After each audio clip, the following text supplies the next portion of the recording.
Vamos lá, amados, agora sim, vamos iniciar no capítulo 6, a constituição do homem.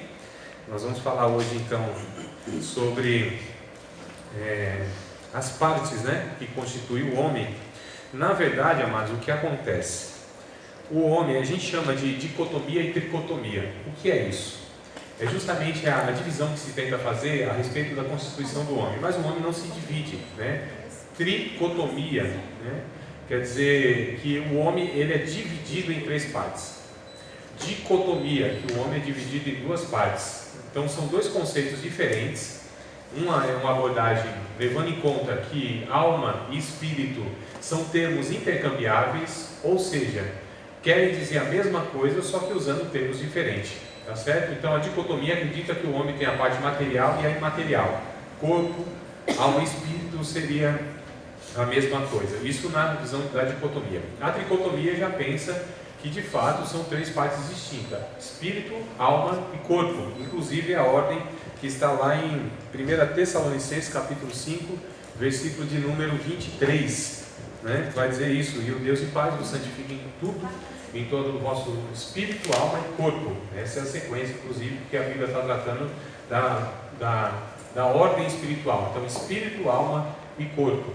Porém, amados, ou dicotomia ou tricotomia, aí vocês vão escolher, inclusive, porque assim, são duas visões que elas têm possibilidade de ser bíblica. E a gente já vai aprendendo isso, inclusive. Tem vertentes na teologia, tem pensamentos que divergem, e eles são possíveis, teologicamente falando.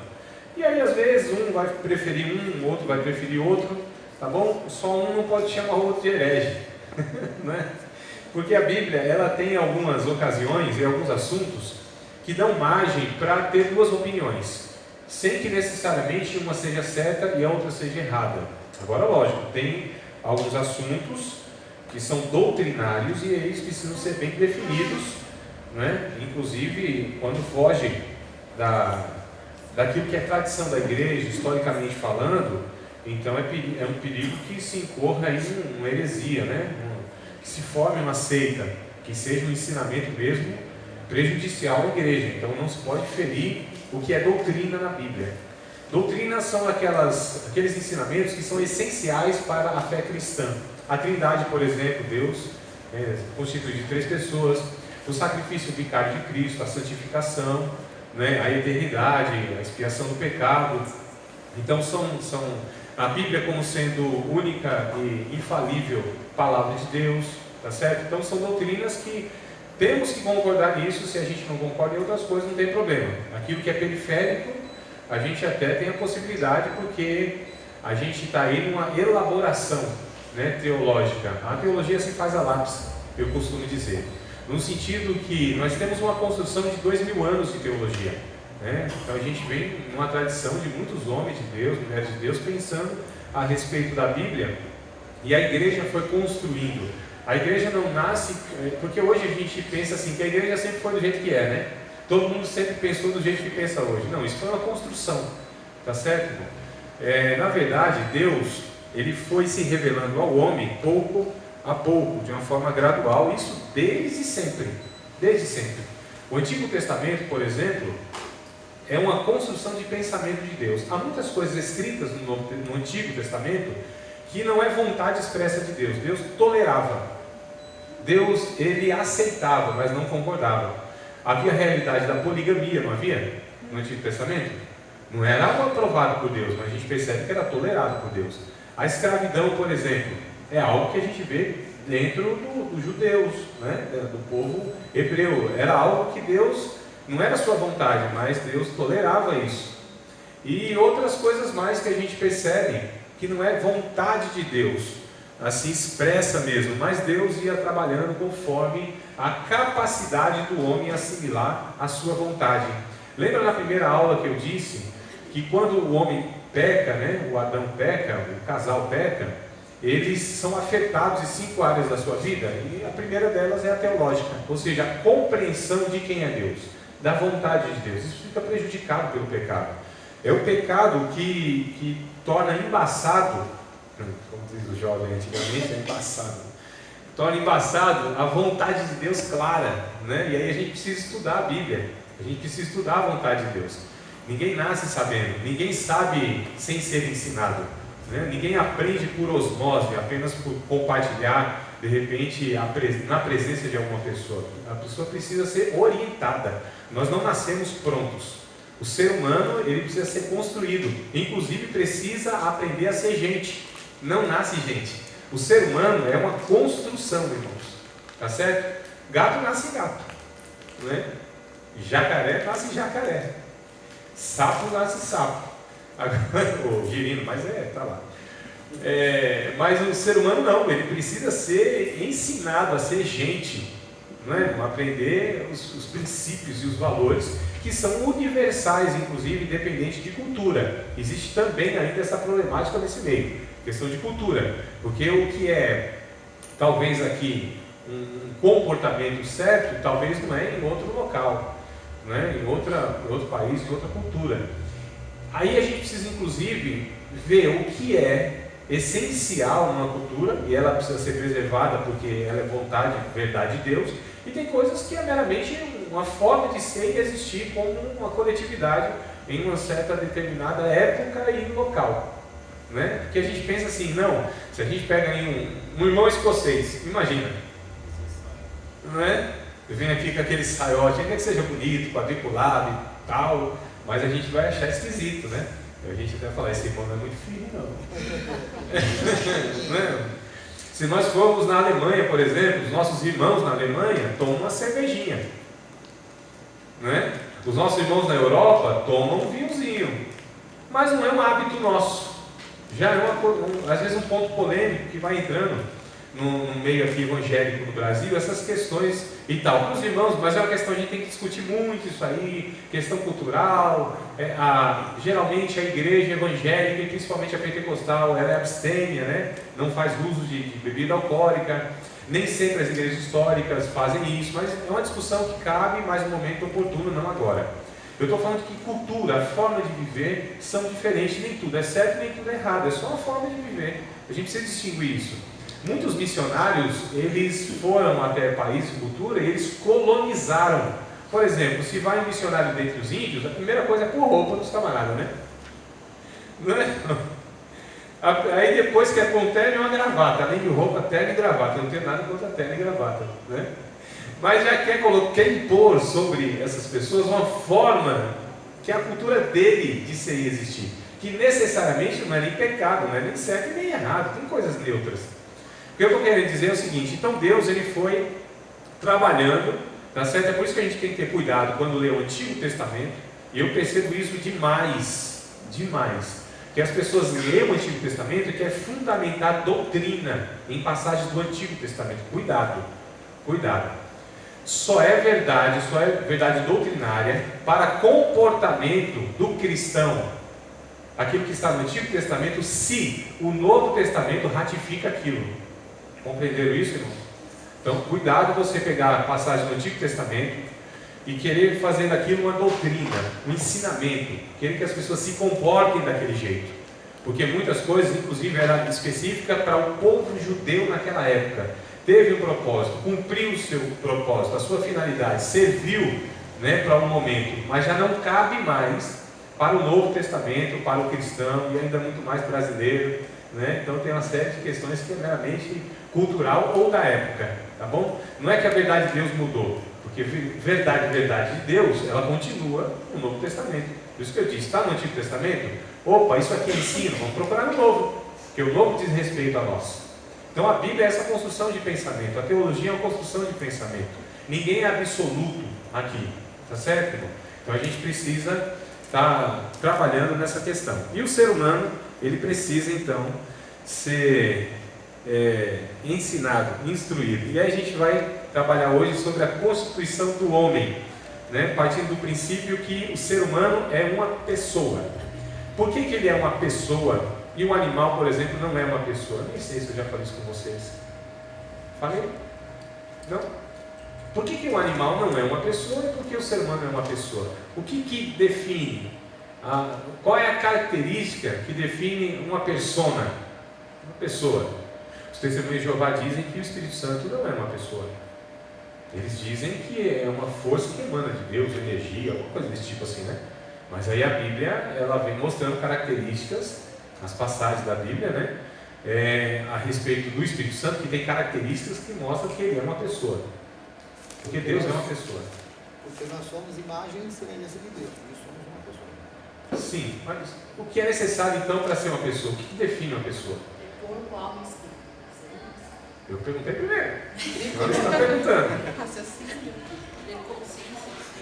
Vocês estão, eu estou vendo tudo na interrogação no final da. Afirmem. Eu acredito que seja raciocínio. Raciocínio, inteligência, então, intelecto. Sim. Sim, também. Primeira coisa. Tá certo. Intelecto, inteligência. Os animais não têm, né? Não tem. Eu acredito, também duvido que alguns seres humanos tenham. Mas tudo bem, vamos lá. E o que mais, irmãos? O que o ser humano tem e o animal não tem? Vamos pegar então esse. Sentimento. Sentimento, exatamente. Sentimento. O animal não tem sentimento. Outra coisa, a terceira e o que vai definir por completo aqui: inteligência, Amor. sentimento. Amor. Corpo, alma e espírito. Ah, desculpa. Não, o corpo, por exemplo, o ser humano tem alma, o animal tem alma no sentido de fôlego de vida, também o animal tem. Nós vamos falar, inclusive, aqui que a Bíblia, ela vai falar de almas. Quando fala de alma, tem 5 significados diferentes dependendo do contexto. Olha só, então percebe como o negócio é um pouco mais complicado? Então, inteligência, sentimento, livre-arbítrio, mas não é exatamente o que eu queria, mas tá? Mas é outra palavra que eu queria que vocês definissem. Livre-arbítrio seria o quê? Não, aí já é inteligência, né? O que é o livre-arbítrio? É o poder de decisão, não é? Ou seja, implica em vontade. Então é isso. Então, para ser um ser humano, tem que ter inteligência, tem que ter vontade e tem que ter sentimento. O Espírito Santo, por exemplo, aparece com essas 3 características. Então é uma pessoa, caracteriza uma pessoa, uma força, uma energia. Não pode ter vontade, não pode ter sentimento, e muito menos intelecto. Tá certo? Então, o ser humano, ele é ser humano porque ele tem inteligência, ele tem intelecto, ele raciocina, ele pensa. Vocês sabiam que Deus não raciocina, irmãos? Vocês sabiam que Deus não é racional? Olha que coisa provocativa. Meu papel é esse mesmo.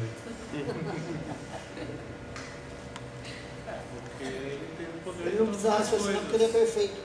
Ele tem o poder de todas as coisas. Ele simplesmente fala. O que é o raciocínio? Não é onde a gente começa a pensar, pega uma ideia, desenvolve essa ideia até chegar a uma conclusão? Não é? Já tem a conclusão antes. Então Deus sabe tudo de uma maneira plena. Não precisa pensar. Ele já tem a resposta. Ele sabe tudo. Ele detém todo o conhecimento. Então ele não precisa pensar, deixa eu parar aqui e pensar o que eu vou fazer. Não. Ele já sabe plenamente de tudo. Então detém todo o poder. Esse é um atributo que a gente chama de atributo incomunicável de Deus, que ele não partilha com ninguém da sua criação, que é onisciência, ou seja, possui todo o conhecimento. Só Deus tem esse atributo, um deles, né? É esse aí. Então, Deus não é racional, ele não precisa raciocinar. É inteligente, mas não precisa raciocinar. Então, nós temos inteligência, vontade e sentimento. Deus também tem todas essas coisas aí, porque nós somos a imagem e semelhança de Deus, mas também a gente vai aprender que imagem e semelhança de Deus necessariamente não são essas coisas. Eu falei na primeira aula isso, eu acho. Falei, não é? E aí o que vocês assim absorveram? O que seria então para definir o que é a imagem e semelhança de Deus? O que Deus é e nós também somos. O que Deus é e Ele partilhou com a gente. Só com a gente, nem com os anjos, nem com os animais, nem com nada na criação. É uma pergunta, não vale nota, se errar, não tem problema. Vontade própria, né? Escolher entre a maldição e a bênção. Deus? Não, o homem. Não, é. Porque Deus Sim. dá, é isso? Fala a pergunta de novo. O que só Deus é e partilhou com a gente. A Trindade. Em que sentido? Sendo um, experimenta ser mais do que um. Ah, então é isso aí mesmo. Sendo um, experimenta ser mais do que um. Quando Deus cria a humanidade, criou em 2 versões, macho e fêmea. Mas na ótica de Deus era a humanidade. Lembra que a gente trabalhou isso? Sim. Tranquilo mesmo essa ideia? Porque eu acho assim que ela é tão diferente Diferente no sentido, é bíblico, mas diferente no sentido assim que a gente pouco ouve tratar a respeito desse assunto. Tanto é que alguns irmãos se surpreenderam quando eu mostrei Gênesis capítulo 5, verso 1 e 2, que Deus chamava o casal de Adão e não a mulher de Eva. Eva foi o homem que Deus ensinou, né? Então, percebi que os irmãos ficaram assim, nossa, olha, é assim mesmo, está escrito. Então não é nada novo, não estou ensinando nada novo, está tudo escrito aí, não estou inventando nada também. Está escrito, eu li um monte de vezes e não tinha visto. Por que muitas vezes? Porque a condição da nossa mente está voltada para quando a gente lê uma coisa, já colocar significados aqui, irmãos. Então nós temos pressupostos. Como eu disse também no começo do nosso curso, na primeira aula, se não me falha agora, acho que eu disse tudo na primeira aula. Que a gente, é o seguinte, a gente está no ensino aqui, não é de criancinhas que não sabem nada. Pelo contrário, são de pessoas que sabem muita coisa, tanto da Bíblia quanto também da vida. Não é? Então há muitos pressupostos, há já muita coisa concebida na mente. Então, em certo sentido, isso pode favorecer ou não. Não quando a gente coloca significados, lendo uma coisa, já tendo um monte de coisa na cabeça. E quando a gente lê a Bíblia, a gente precisa se desarmar-nos, tá certo? A gente precisa se esvaziar e buscar no texto bíblico, independente, porque assim, muitas pessoas às vezes vão buscar no texto bíblico passagens ou ensinamentos só para fortalecer aquilo que ele sabe e ele precisa de mais material. Isso é ruim, porque você já vai ler a Bíblia tendencioso, procurando coisa que talvez ele não tenha, e aí você consegue encaixar. Isso a gente chama de exegese, é o contrário de exegese. A palavra exegese quer dizer extrair. É um dos pontos da hermenêutica, que vai ser a próxima matéria, onde a gente tem regras de interpretação. Então uma delas é a exegese, onde a gente extrai o significado do texto. O que o autor quis dizer? Aliás, antes que a gente tire qualquer conclusão, a gente precisa responder um monte de perguntas. Quem escreveu? Por que escreveu? Onde escreveu? Qual a finalidade da sua escrita? Então essas perguntas precisam ser respondidas antes de qualquer coisa. Quem escreveu? Fulano. Para quem? Qual foi o público? Público tal. Onde escreveu? Que época escreveu? O que estava acontecendo na ocasião? Qual era a cultura? Qual o significado dessa expressão no original? Você percebe que tem um monte de perguntas a serem respondidas antes que a gente tire a conclusão? E a gente já lê querendo buscar a conclusão. Pior ainda, a gente já lê querendo buscar a conclusão e ainda a primeira coisa que procura é o que Deus quer falar comigo. Não é também correto essa postura. A primeira coisa é o que Deus quis falar com aquele povo naquela época. Por que esse profeta escreveu isso aqui? O que Deus quis transmitir para aquele povo naquela ocasião, naquele contexto? Vocês percebem como a gente já lida errado? E aí fica difícil, porque eu vou retomar tudo isso em hermenêutica. Quando a gente observa errado, interpreta errado, aplica errado. É inevitável isso, não é? Se eu observo errado, eu não vou interpretar certo. Difícil, porque é a observação aqui que vai me dar materiais e elementos para que eu interprete. Então, se eu observar errado, já vou interpretar errado e, consequentemente, aplicar errado. Agora, observo certo, interpreto certo, aí também é automático, no sentido assim dos passos, aí eu aplico corretamente. Né? Percebe como a gente precisa assim, ter muita cautela? Tem gente que acha que a Bíblia é um negócio muito tranquilo. Não é, irmãos, não é. Por que muitas pessoas elas vivem uma vida ruim, espiritualmente falando? Quer dizer, se é espiritualmente, eu acho que todas as áreas vivem ruim também, né? Eu não vejo uma vida boa se a vida espiritual é ruim e o resto é bom. Eu não consigo conceber essa possibilidade. Alguns acham que sim, né? Às vezes, né? Saúde, família, e dinheiro no bolso, aquela coisa toda. Mas se a vida de comunhão com Deus, ela não é, se a forma de eu me relacionar com Deus, ela não é adequada, então tudo o resto nem vale a pena. São coisas que são menos importância. E o que mais vale a pena, na verdade, é a comunhão com Deus. E se eu estou bem com Deus, irmão? O resto é resto. É uma consequência. Ou não. E se as coisas vão mal, eu também não tenho falta de nada, porque Deus me completa. A vida abundante é uma realidade na minha vida, né? A alegria da salvação para mim é suficiente, já basta. Agora, lógico, essas coisas se virem a rebote, ele não reclama. Mas se não vir, eu não tenho falta de nada, porque Deus é o que me preenche em tudo, em todas as coisas. Inclusive, nem casado muitas pessoas querem ser. Tem muitas pessoas que têm o dom do celibato, né? Eu não tive. Não tem problema nenhum também, não reclamo disso, louvado seja Deus, ainda bem. Mas a questão é assim, porque quando a pessoa ela não é resolvida, irmão, não é outra pessoa que vai resolvê-la. Pelo contrário, aí junta duas mal resolvidas, o que vai dar? E o que a gente já sabe, não é? O dia que eu casar eu vou ser feliz. Vai nada, vai descobrir que arrumou mais problema para a cabeça, não se resolveu primeiro, agora juntou dois que tem problema, e aí, meu irmão, aí é complicado demais, né? Já está entrando no casamento errado, né? Vou casar para ser feliz. Não, que ilusão. Porque não é assim, né? Eu não estou dizendo que o casamento é ruim, pelo contrário, eu acho muito bom, coisa boa demais. Vou voltar para casa, tem minha costelinha lá me esperando, minha sunamita, morena queimada do sol da justiça, né? Minha Rebeca, está lá. Bênção de Deus. Faremos, se Deus quiser, quer dizer, se eu não partir para o Senhor, se o Senhor vir buscar a igreja, em maio agora são 15 anos de casado, né? 19 anos junto com ela, 4 anos de namoro e enrolação, noivado, e 15 de casado. Então é bênção de Deus.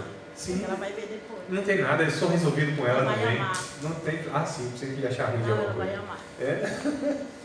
Então vamos lá, amados. Eu perco o fio da meada porque eu vou falar besteira. É sempre assim, antes de ir do assunto, perco a inspiração. O Espírito Santo assim, resolve primeiro aí, depois eu te ouço para falar essa besteira.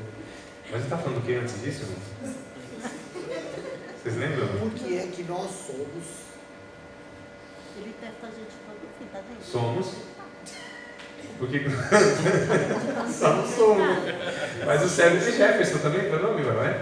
O Jefferson disse lá, aí um negócio interessante, que lá na Bíblia vai dizer que Deus cria então a humanidade, que é essa imagem e semelhança de Deus que nós temos. Tá certo? Só nós temos isso, só nós partilhamos isso. Nem os anjos, nem nenhuma outra parte da criação comunga isso. Ou seja, essa questão de coletividade na unidade. De unidade, esqueci o termo. Nossa, eu falei uns 2, 3 vezes já para vocês aqui. Essa unidade composta. Unidade composta. Que Deus é unidade composta e nós somos uma unidade composta. O termo bíblico, por exemplo, em Deuteronômio, capítulo de número 6, verso 4, vai dizer isso. Vai dizer assim: ouve, pois, ó Israel, o teu Deus é o único Deus. E essa palavra único, né, lá no hebraico, quer dizer uma unidade composta. Lá está errad. Errad quer dizer unidade composta. Isso traduzindo é único no português, porque é a palavra que o português tem. Se pegar a palavra Yahid, também no hebraico, e traduzir para o português, vai dar único. Mas o hebraico faz diferenciação entre Errad e Yahid. Errad, então, diz respeito a Deus. Se na língua hebraica, inclusive, eu for para Israel, lá em Jerusalém, chegar numa quitanda e pedir um cacho de uva, eu tenho que usar a palavra Errad. Porque o cacho de uva não é só o cacho, e não são só as uvas. É tudo junto. Isso é cacho de uva, né? Então me dá um cacho de uva, Errad. Aí eu vou pedir um copo d'água. Aí eu peço um copo d'água. Uma peça única. Não é composto de nada. Então percebe, irmão? A Bíblia faz essa diferenciação. Então o homem também é essa unidade composta. Não só na questão da individualidade, mas principalmente da coletividade. Porque nós fazemos parte de uma raça. E só existe uma raça. Não é? Que é a raça humana. Não existe outra raça. Não existe.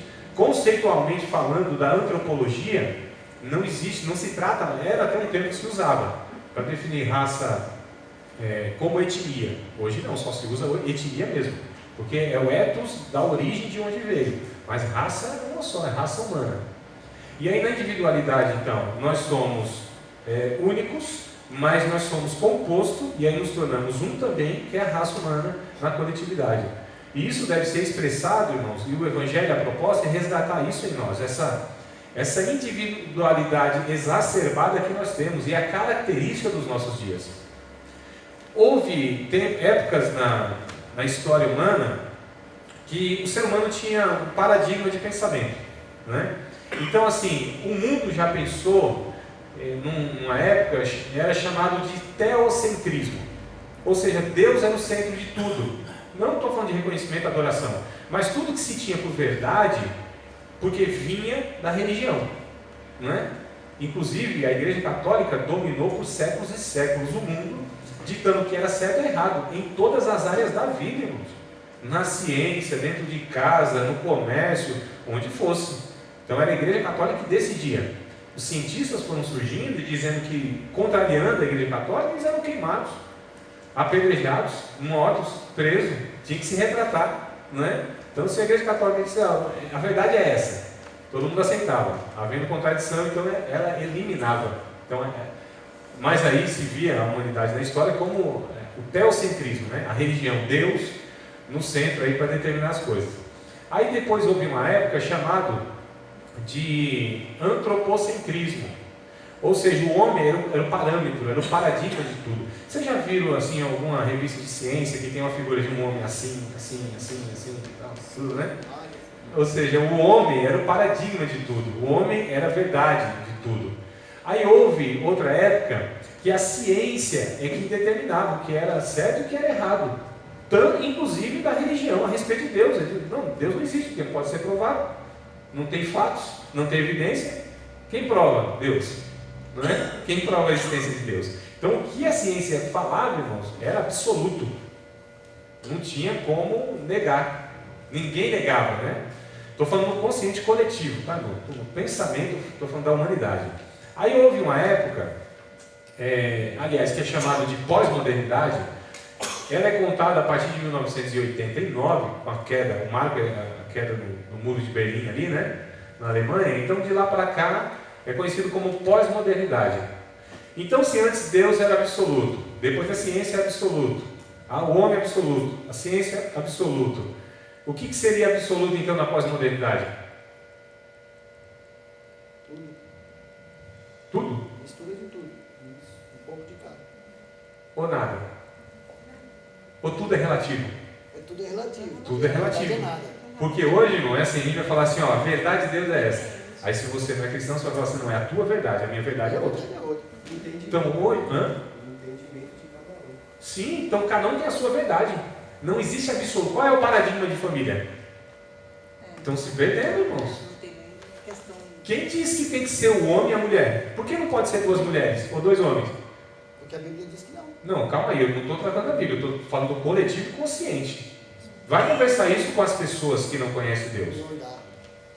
É isso que eu estou dizendo, estou abordando. A gente tem a nossa verdade, vai conversar com a pessoa. Fala assim, mas quem disse que a verdade é a Bíblia? Aí vai trazer um bocado de irmãos, não é fácil, principalmente dentro das universidades. Principalmente com intelectuais. Não é? Não que a gente não tenha intelectuais cristãos, não é isso. Não que nós não tivemos cientistas cristãos, não é isso. Uma coisa que é desse cientista que você falou, Adalto, aí, que eu estou vendo os vídeos dele ali, aliás, até consegui parar de ver meu seriado lá tudo, né? Agora só. Ó, Adalto Lourenço libertando, gente. Estou brincando, não. Não, mas é uma coisa muito interessante, a maneira que ele expõe a coisa, justamente por isso. Entendeu?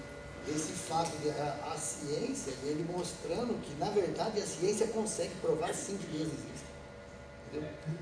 Pela visão dele. Entendeu? Pela visão de nós que somos cristãos, é muito claro tudo aquilo que ele fala, um absoluto. Porque a gente parte do pressuposto da fé. Exato. Porque, na verdade, nós tivemos uma experiência com Deus de conversão e de novo nascimento. Então, antes que nós soubéssemos ou pensássemos ou tirássemos qualquer conclusão de argumento, raciocínio, de qualquer coisa, nós tivemos um encontro com Deus. Isso extrapola qualquer condição humana. Então, na verdade, irmãos, nós não sabemos um bocado de coisas de evangelho, não sabemos nada de Deus, mas nós cremos em Deus por conta de o Espírito Santo nos convencer a respeito de Jesus. Isso é algo particular, pessoal e algo sobrenatural. E aí depois que a gente foi, então é assim Deus, então é assim a palavra de Deus, então é assim a vontade de Deus, mas é algo que acontece sem que eu necessariamente saiba nada de Deus. Ou pelo menos o que eu penso saber, aí depois eu vejo que não tem nada a ver, porque eu fui influenciado por cultura, eu fui influenciado pelos meus pais, eu fui influenciado pelas religiões. Irmãos, ninguém vem neutro para o Evangelho. Aqui que está o problema, porque a maioria de nós tínhamos uma religião, a maioria de nós críamos em um Deus, e que esse Deus era assim, assim, assado, e pior ainda, nós trazemos, tu está com a senha, varão, a senha próxima é tua, calma aí, só para não perder o raciocínio, depois da irmã. Então assim, a gente vem trazendo, e a gente projeta isso em Deus, porque para nós o santo fulano de tal lá, para nós era Deus, E aí quando a gente vem para o Evangelho, a gente mais ou menos pensa que Deus é daquele naipe. Não é daquele jeitinho, pensa daquele jeito, trata com a gente daquele jeito. Então a gente tinha as entidades lá na religião, aí a gente pensa, porque lá para aplacar a fúria tinha que colocar uma oferenda, uma pipoquinha, uma galinha preta, pai, aquela coisa toda que muitos sabem, né? E a gente fala, não, Deus também é assim, se não fizer uma oferta, se não fizer um sacrifício, também Deus não se acalma. E aí a gente tinha outra que tinha que se penitenciar, então era penitência, ou outro que tinha que fazer não sei o quê. Então a gente vem trazendo tudo isso, irmãos, para o Evangelho. O Evangelho não tem nada a ver com as religiões. O Evangelho é uma proposta única de Deus, para conhecê-lo, andar com Ele. É por isso que nós temos um monte de prática pagã dentro da igreja, inclusive evangélica. No Brasil, principalmente, porque o Brasil é uma mescla, irmãos, de religiões. O Brasil tem 3 matizes religiosas. A matiz africana, né, que vieram com os escravos. A matiz dos ameríndios, dos índios, que creem em Deus, tudo quanto é coisa aí, sol, lua, terra, mar, fogo, vento e tal. E nós temos o catolicismo chamado, não é o romano, hein? Não é o europeu, o romano. É um catolicismo, na verdade, que se mistura. Porque o catolicismo que nós temos aqui não é o mesmo catolicismo de Portugal, não é na Itália, não é diferente. Aqui, irmãos, está lá na escadaria, na catedral, né, as baianas lavando cada degrauzinho lá e benzendo tudo. Como é? Isso é espiritismo, isso é catolicismo, isso é o quê? Não, no Brasil é isso aí tudo. Então aqui não há nenhuma definição, não há nenhuma pureza das religiões. Aqui é uma mistura doida. E a gente vai a algumas igrejas evangélicas e a gente também não sabe o que é aquilo. Rosa ungida, como que é esse negócio? Sal grosso, como que é esse negócio? Vassoura ungida, como que é esse trem? Né? Solteiro com aliança, ele com a aliança nunca ele vai casar. É um bocado de prática que a gente percebe, nossa, não tem nada a ver com o evangelho isso. Não tem nada a ver. Marcos, servo de Deus, diga. Você estava falando aí sobre que não homem ou mulher como Deus. Aí o que me chama a atenção, eu tenho fé, né? Tenho certeza do que dá dentro de mim. Mas fica uma dúvida, pastor, em relação, hoje em dia existem igrejas, né, onde que os pastores, eles são homossexuais. Sim. Né? Isso é visível. E muitas pessoas aceitam a Cristo lá dentro, mudam o estilo de vida e começam a servir a Deus. Eu entendo que Deus tem um particular com essas pessoas também. Ou entra nesse sistema pagão, é isso? Cultura pagã? Não, é assim. Tem, por exemplo, para nós isso é definido. O homossexualismo para nós é um comportamento pecaminoso. Isso, o evangélico, o protestante, ele pensar diferente, ele está pensando contrário àquilo que a Bíblia ensina. Então, o homossexualismo, a homossexualidade, como preferir, é um desvio de comportamento. Agora, é uma coisa complicada, não é tão fácil de a gente lidar. Porque se você, eu já tentei, não discutir, mas trocar ideias com algumas pessoas no meio, e é muito complicado. É como se fosse uma artilharia pesada dos dois lados, onde só fica trocando ideias e você não chega. É porque nós aprendemos a evangelizar por palavras e não pela vida. Aqui está o problema, nós vamos ter uma matéria chamada evangelismo. Aí, discipulado, evangelismo.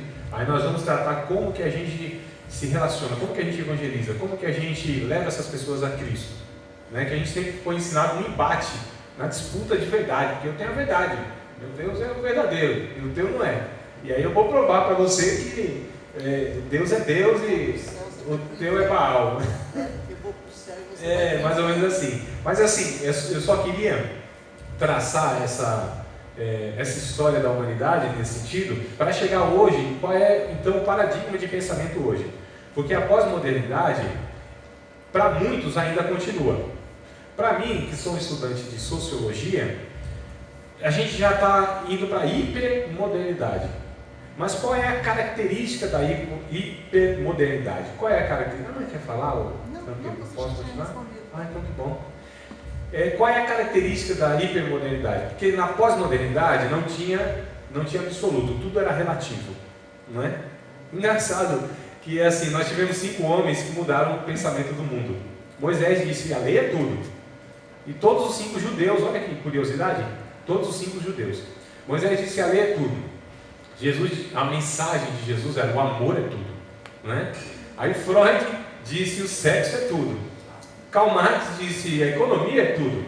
Aí veio o último judeu, Einstein, disse, não, tudo é relativo. Olha só, então a gente está na pós-modernidade que pensa que não existe absoluto, que tudo é relativo. Agora é interessante a gente perguntar para essas pessoas, por exemplo, não existe verdade, tudo é relativo, não existe absoluto. Aí a gente faz uma pergunta para ela, você tem certeza do que você está falando? Uma certeza absoluta?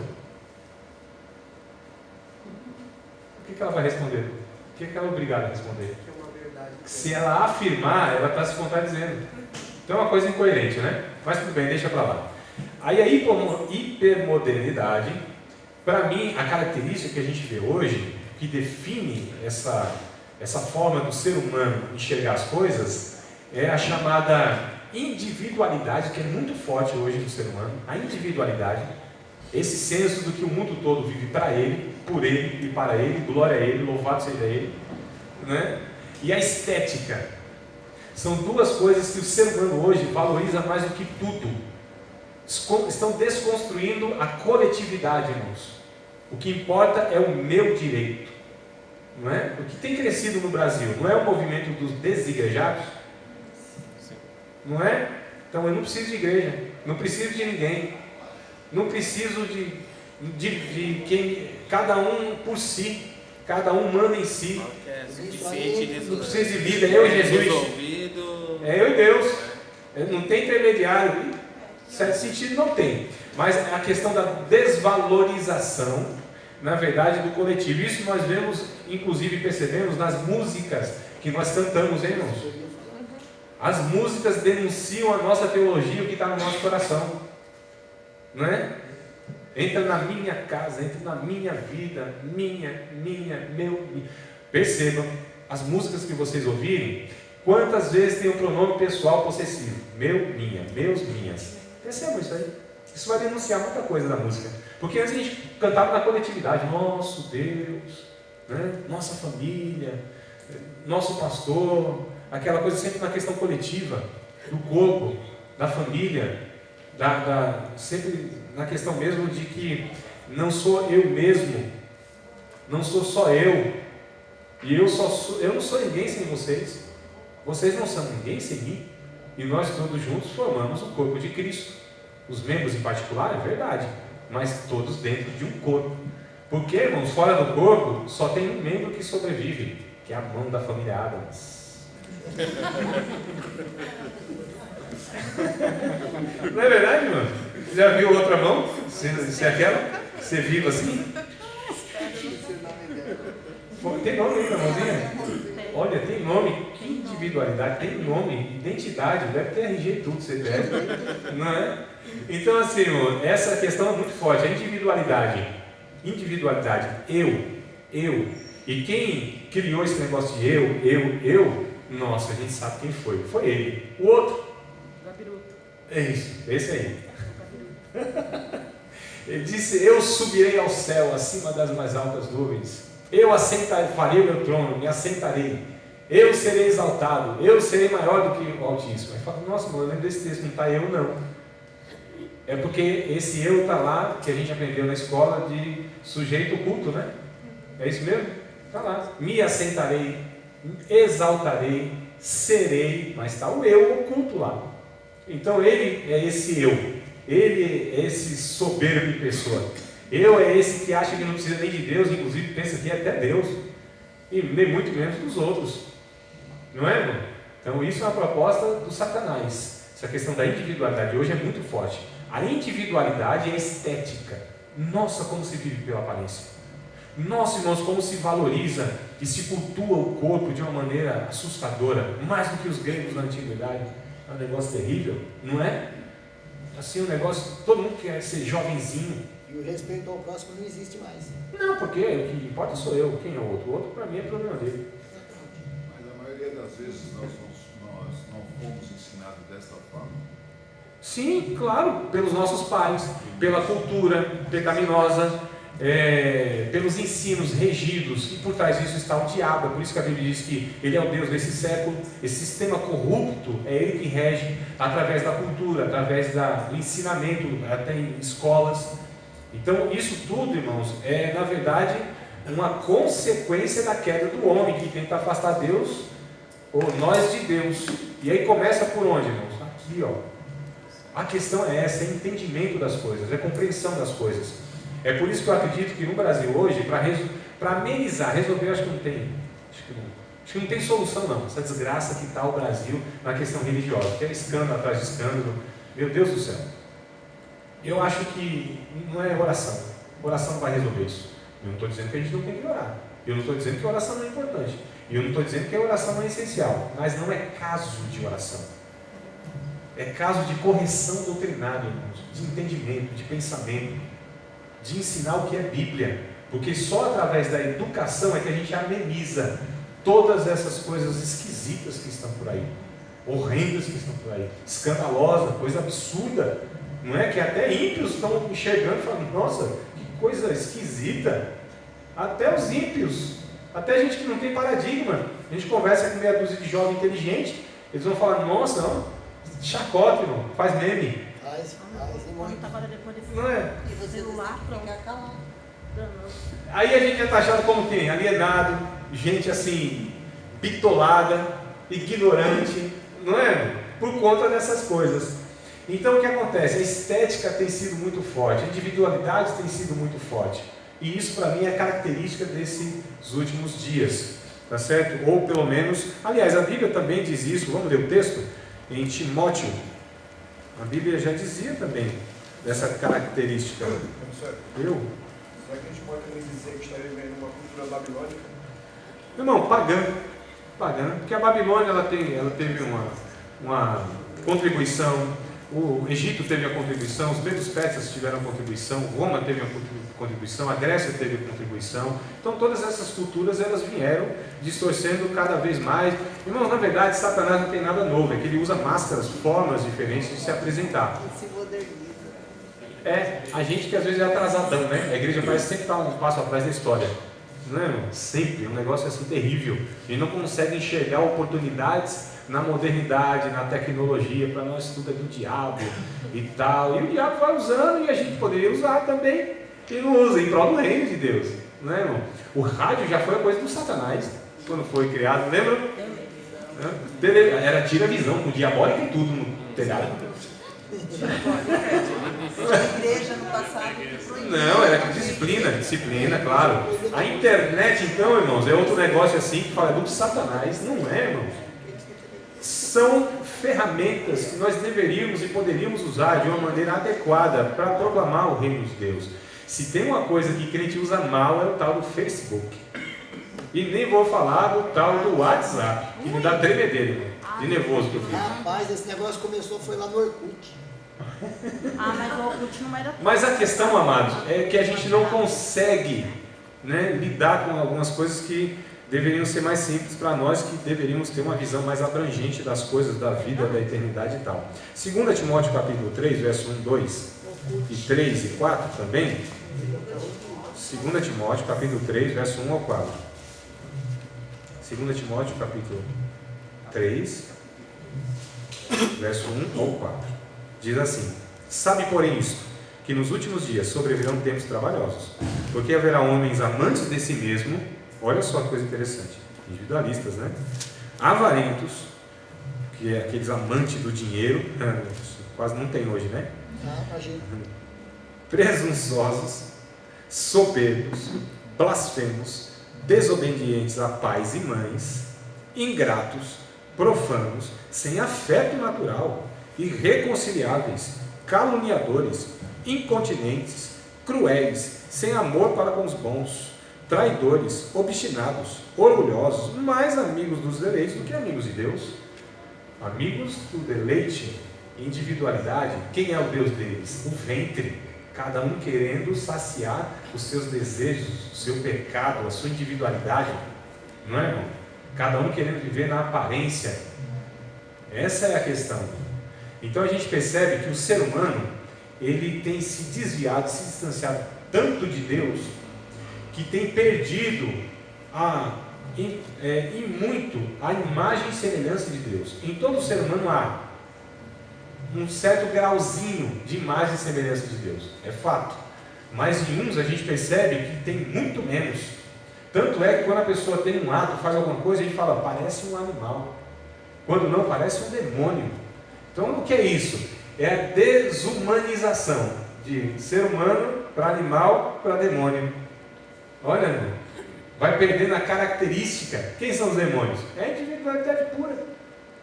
O que é o inferno? Se não o não senso de coletividade, e sim de cada um por si.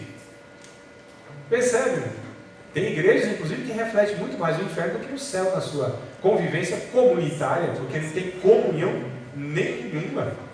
Não é? Já tem lá a gente não chama nem de conjunto, é o cão junto.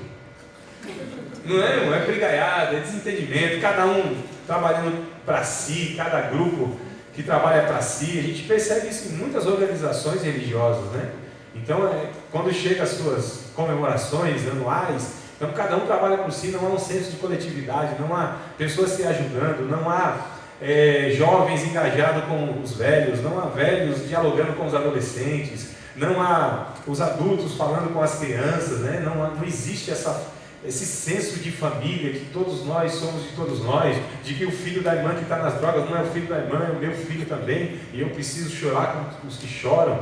E o casamento de alguns irmãos que está ruim na igreja é o meu casamento também, porque eles são a minha família e faz parte desse corpo, e eu não posso ver ninguém sendo degradado assim, não fazer nada, ser omisso, que a gente peca fazendo o que é errado e peca deixando de fazer o que é certo. São as duas possibilidades de pecar, omissão e comissão, não é? Então, o Tiago diz isso, inclusive, acho que é 4,17, Tiago, aquele pois que sabe fazer o bem não faz, comete pecado. Então a gente vai percebendo que o ser humano tem se distanciado de Deus. Mas quem é o ser humano? O que é o ser humano? Não é? O ser humano é justamente essa possibilidade de refletir o seu Criador. Em que aspecto?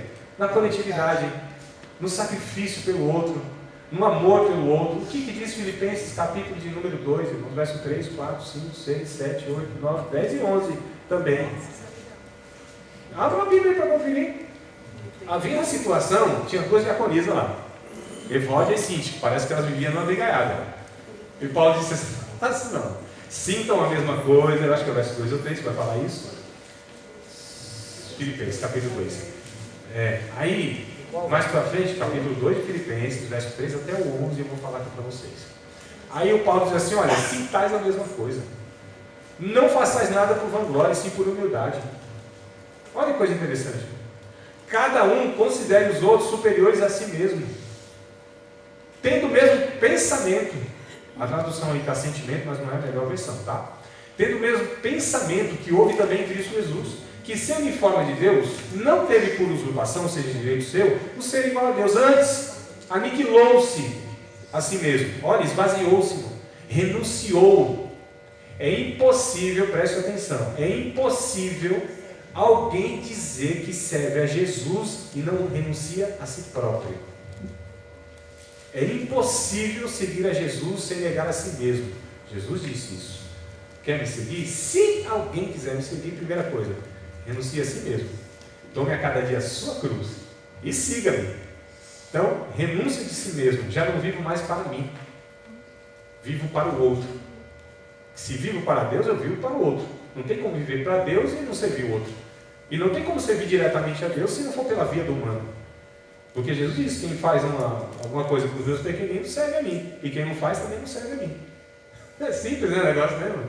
E aí, João ainda, nas suas cartas, lá, a primeira, segunda e terceira carta, principalmente a primeira carta de João, ele vai, Joãozinho assim, é um amoroso, velho, amor puro, cheio de amor, aquele varão. João, o apóstolo João, a gente é íntimo, então, Joãozinho.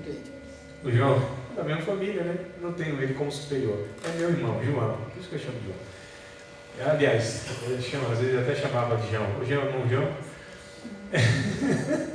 Ele disse assim, ó, quem aborrece ao homem não ama a Deus. Quem ama é de Deus, quem não ama é do diabo. Olha que amor, né? Palavra suave que ele usa, né? Quem ama é de Deus, quem não ama é do diabo. Explicação dócil. Que diz que ele é o apóstolo do amor, né? Simples e eficaz. Quem ama anda na luz, quem não ama está em trevas. Quem ama conhece Deus, quem não ama não conhece Deus, não vê Deus. É impossível você dizer que ama a Deus e aborrece o próximo, é mentiroso. Ó, as palavras só uma coisa suave, branda, não é? Percebe, irmão? Então essa é a definição. Então, negar a si mesmo, não vivo mais para mim. Antes de Cristo vivia para mim, não é? Agora que sirvo a Cristo, a minha vida é em prol dos outros, é em favor dos outros. Eu sou um cristão. Aliás, nós aqui, muitos pastores não ensinaram direito a gente, não é? Porque todo pastor deve ensinar todos os membros a morrer. Tem que preparar o cristão para a morte, irmão. Todo pastor. Aceitou Jesus? Então vou te preparar para morrer. Tem que morrer. Primeiro, se não morrer, não dá fruto. E morrer mesmo. Tem que dar vida. E se for literal, é literal também. Paulo disse isso, que o esposo tem que dar vida para a esposa. A gente às vezes quer matar a esposa. Quer matar o outro de raiva, né? Olha só. Atos 1:8. Atos 1:8. Depois eu volto em Filipenses, não esqueci não. Atos 1:8. Só 2 minutinhos, porque senão eu vou passar muito do nosso intervalo. Atos 1:8. E há de ser que vai descer sobre vós a virtude do Espírito Santo. E sereis testemunhas, ou minhas testemunhas, né? Vai descer sobre vocês a virtude, aquela coisa toda. Vão ser testemunhas em Jerusalém, Samaria, Judéia, Samaria, até os confins da terra. Atos 1:8. Jesus disse: vocês vão ser minhas testemunhas. Essa palavra lá no original, na língua grega, depois vocês podem conferir, estudar lá. Testemunha quer dizer mártires. De onde vem mártire? Martírio. Jesus disse: vocês vão ser meus mártires. Vocês vão ser as pessoas que eu vou enviar para morrer, como ovelha no meio de lobo. Vocês pensam o quê, irmão? Porque Jesus disse: vocês estão pensando que eu, que sou eu, vão fazer comigo? O que vão fazer? Crucificar, torturar. Imagine vocês são madeiro verde ou seco, por exemplo. Essa foi a expressão que ele usou. Vocês acham que vocês vão sofrer menos? Vocês são melhor do que eu? Eu estou elaborando aqui, Jesus disse exatamente assim, mas nas entrelinhas está isso aí. Eu sou. Na sua tradução, né? É porque assim, é NTLA, né? Tem a NTLH, nova tradução de linguagem de hoje, tem a NTLA, nova tradução de linguagem de amanhã. Não tem ainda. Não vai vir, essa que eu uso. Alguns disseram assim, mas não é nova tradução de linguagem do André? Pode ser também. Não, é NTLA. Então o que acontece? Nós seríamos os mártires de Jesus, nós somos os mártires de Jesus. Então, voltando para Filipenses, ele esvaziou-se de si mesmo. Não teve usurpação ser igual a Deus, antes negou-se a si mesmo, se fez como servo. Nós estamos falando de Deus, hein, irmãos? Tá? Não perca isso aqui de mente, de Deus. Esse comportamento, esse pensamento é de Deus. É Jesus, esvaziando de si mesmo, da sua divindade, da sua prerrogativa como Deus, se esvaziando disso. Não teve usurpação ser igual a Deus, antes negou-se a si mesmo, se fez obediente até a morte de cruz, fez servo, né? Então, aqui a gente chama de a humilhação de Cristo, se esvaziando da sua glória, vindo, irmãos, olha, com a mente de um bebê recém-nascido, tendo que aprender tudo. Nós estamos falando de Deus, teve que aprender a chamar papá, mamã, pedir as coisas, andar, tudo, trocaram fralda de Jesus, não é, irmão? Ele teve que aprender a escrever, a ler, a tudo isso, irmão. Jesus como um ser humano que foi. Olha a humilhação que ele passa. Deus, dependendo agora de um casal, de pessoas.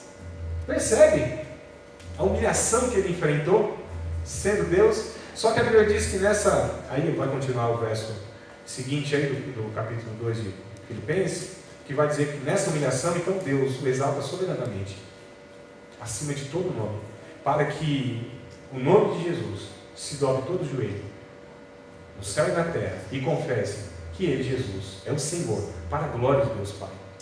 E Jesus disse: os humilhados serão exaltados.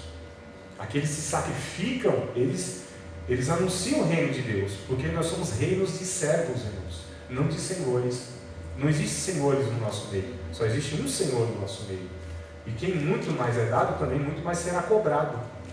Porque muito nos é outorgado, muito nos é dado, é para que a gente sirva. Se eu tenho maiores recursos, é para servir aquele que tem menos recursos, seja recurso intelectual, físico, financeiro, psicológico, espiritual, administrativo, de que ordem for. Se eu tenho esse recurso, é para servir as pessoas, não é para manipular as pessoas, não é para subjugar as pessoas. Tudo isso é de ordem satânica, irmãos, quando a gente usa para a gente subjugar as outras pessoas. É por isso que no reino de Deus não tem subservientes, só tem submissos. Submisso é aquele que executa a sua tarefa, a sua missão. Sub debaixo da missão, da sua tarefa, da sua submissão. Em todas as relações são iguais, não é? Dentro da igreja principalmente. Ninguém manda em ninguém. Ninguém se acha superior a ninguém. Ninguém Não é? julgar ninguém. Hã? Ninguém julgar ninguém. Não é? Ninguém joga ninguém no inferno, né? Porque quando o irmão peca, não foi ele que pecou, fui eu. Porque ele faz parte do meu corpo, da minha família. E eu não posso desprezar ninguém da minha família. Como assim? O Espírito que habita nele é o mesmo que habita em mim. Ele só mostrou um pecado, ele explicitou um pecado, mas eu tenho pecados que na ótica de Deus é a mesma coisa, talvez o pior dele, é que eu sou mais artista, então eu desfaço melhor. Eu mascaro o negócio, eu represento melhor. Não é? Ou então o meu pecado é um pecado diferente do outro, mas tudo é pecado diante de Deus. É que consequências diferentes tem um pecado do outro, mas diante de Deus Santo, todo mundo é pecador, inclusive pecamos por pensamento, por palavras, por obras, por abrigar sentimento no coração também. É aqui que mora o perigo. Diga, meu. Até pegando o gancho no que o irmão falou, da questão dos homossexuais estarem na igreja e de repente ver que pessoas são convertidas através deles, né?